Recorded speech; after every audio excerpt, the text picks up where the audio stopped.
கொஞ்சம் நெஞ்சில கை வச்சு யார் வேணாலும் சொல்லுங்க. எந்த இந்து கோவிலாவது நான் அதை குறைத்து மதிப்பிடுவதற்காக, குறை சொல்வதற்காக சொல்லவில்லை. இந்து தோழர்களே, கிறிஸ்தவ தோழர்களே, உங்களை இழிவுபடுத்துவதற்காக சொல்லவில்லை. ஆனால் பெருமைப்படுத்தப்பட வேண்டிய ஒரு சமூகத்தை சிறுமைப்படுத்துகிறீர்களே என்கிற நியாயத்தை கேட்பதற்காக கேட்கிறேன். எந்த இந்து கோவிலாவது ஆங்கிலேயர்களுக்கு எதிராக யுத்த பிரகடனம் செய்தது என்று ஒரே ஒரு கோவிலை காட்ட முடியுமா? ஒன்றே ஒன்றை சொல்லுவீர்கள், சீக்கியர்களின் பொற்கோவிலை சொல்லுவீர்கள். 1919 ஜெனரல் டயர் நடத்திய அந்த படுகொலையை சொல்லுவீர்கள். அது கூட கூடியிருந்த மக்கள் மீது ஆங்கிலேயர் நடத்திய துப்பாக்கி சூடுதானே தவிர ஆங்கிலேயர்களுக்கு எதிராக யுத்த பிரகடனம் செய்வதற்காக கூடிய கூட்டம் அல்ல அந்த கூட்டம். எல்லா பள்ளிவாசல்களிலும் ஜும்மா மேடைகளில் ஆலிம்கள் உரை நிகழ்த்தினார்கள். யாருக்கும் அடிமைப்பட்டு கிடக்காதே, இறைவனை தவிர வேறு யாருக்கும் நாம் அடிமை இல்லை. நம்மை அடிமைப்படுத்த நினைக்கிற ஆங்கிலேயருக்கு எதிராக போராடு, ஜிஹாது செய், அது இஸ்லாத்தின் கடமை என்று ஊக்குவித்தார்கள். காந்திஜி தமிழகத்திற்கு வந்து உரையாற்றிய இடங்கள் என்று தனியாக புத்தகமே இருக்கிறது. தமிழகத்திற்கு ஒரு 2-3 தடவை காந்தி வந்திருக்கிறார்.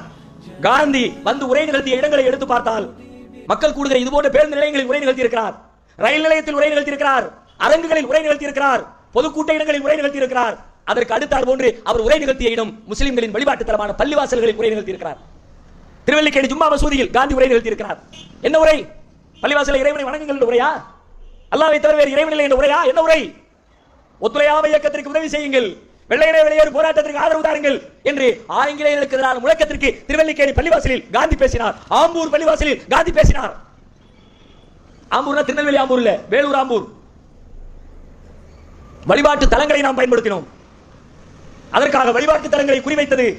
ஏராளமான பள்ளிவாசல்கள் டெல்லியிலே இடைத்து தரைமட்டமாக்கப்பட்டது.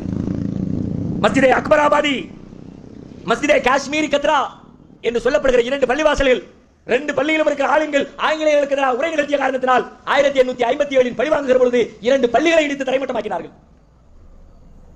பள்ளிவாசலை இடிச்சா எவ்வளவு வேதனைங்கிறது அறிஞ்சு வச்சிருக்கிற சமுதாயம்.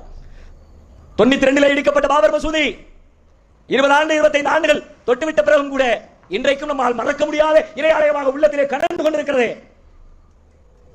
2 பள்ளிவாசல்களை ஆங்கிலேயர்கள் இடித்தார்கள். இனிமே வருவியா, இனிமே எங்களை பத்தி பேசுவியா என்று கேட்டு கேட்டு இடித்தார்கள். பள்ளிவாசலை இடித்ததோடு மட்டுமில்லை, மிச்சம் இருக்கிற பள்ளிவாசல்களை ஏலம் விட்டார்கள். ஏலத்தில் எடுத்துக்க ஜெயின்